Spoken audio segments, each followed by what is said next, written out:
আবারও চলে আসলাম তোমাদের জন্য ছোট্ট একটা মিনি ব্লগ নিয়ে। তো কলাপাতা দেখে তোমরা অবাক হয়ে যাচ্ছ, তাই না, যে কলাপাতা দিয়ে এই মনি কি করছে, গ্যাসে এই কলাপাতাটাকে পোড়াচ্ছে, এটা আবার কি রান্না?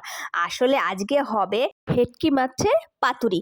তার জন্য কলাপাতাটাকে না ভালো করে গ্যাসে একটু নরম করে নিতে হবে, তো এটা বাটতে হবে, তাহলে তখন ভেঙে যাবে পাতাটা। না, যখন আমার বিয়ে হয়নি তখন না মা আমাকে এইভাবে সেম প্রসেসে না ইলিশ মাছ ভাপা করে খাইয়েছিল।